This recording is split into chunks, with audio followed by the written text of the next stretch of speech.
ওইটার মধ্যে main পিনিক Lisbon আমাকে পুরো ফিদা বানিয়ে দিল। শতাব্দীর দ্বিতীয় আশ্চর্যজনক ঘটনার সাথে এখন পরিচয় করে দেবো এই মুহূর্তে। Let's check it out.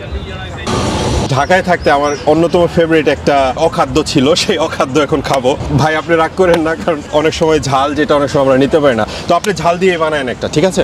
Okay. Gloves use করা হয়, কন্টামিনেশনের কোনো সুযোগ নাই। এটা কি আচার? আপনি বানান? রাধুনি স্পন্সর করে নাই। কাসুন্দিন জম্পেশ হবে। স্মেলটাই অসাধারণ, কিন্তু অসাধারণ।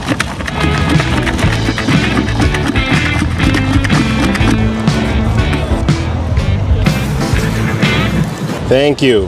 টাকা দিতে হবে? টাকা না দিলে হবে না? ওকে, ভালো লাগে বুঝছেন, যখন কেউ বলে যে দেশি ভাই, আচ্ছা ঠিক আছে এই জিনিসটা আপনাকে দিয়ে দিলাম, খুব ভালো লাগে। থ্যাংক ইউ ভাই। অস্থির অস্থির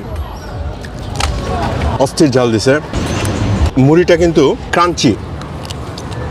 ঝালমুড়ির যে ইনগ্রিডিয়েন্টসগুলো থাকে, লেবু টেবু সবই আছে, কোরিয়ান্ডার মানে ধনিয়া পাতা আছে, সবকিছু আছে, কিন্তু এক্সট্রা ঝালমুড়ির মশলাটা যেটা উনি বানাইছে আর কি, হোমমেড, ওইটার মধ্যে মেইন পিনিক।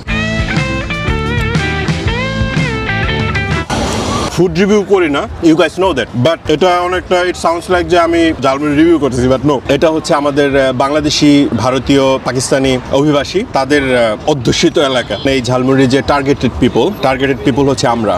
সো এটা আমার জানাই ছিল না, আমি জাস্ট এখানে আসছিলাম ঘুরতে। এখানে সুন্দর একটা পার্ক, অনেকে এখানে হ্যাং আউট করে। লিসবন আমাকে প্রতিনিয়ত সারপ্রাইজ করে দিচ্ছে। এই জিনিসগুলো যেটা চিন্তাও করা যায় না যে এই ধরনের ফুডগুলা পাবেন, যেটা নর্মালি আমরা খুবই লাইক করি সবাই। Who doesn't like? আমরা যারা প্রবাসী, আমাদের জীবন অনেক ধরনের প্যারা থাকে, অনেক ধরনের প্রবলেম থাকে, বাট ইউ নো, আপনি যদি আপনার দেশি ফ্লেভার অ্যাটলিস্ট খাবারটা খেতে পারেন, এটা কিন্তু সাইকোলজিক্যালি অনেক, সাইকোলজিক্যালি এটা আচ্ছা যাক, আমি গঞ্জাম বানিয়ে দিলাম, but psychologically it helps a lot actually. One is not enough.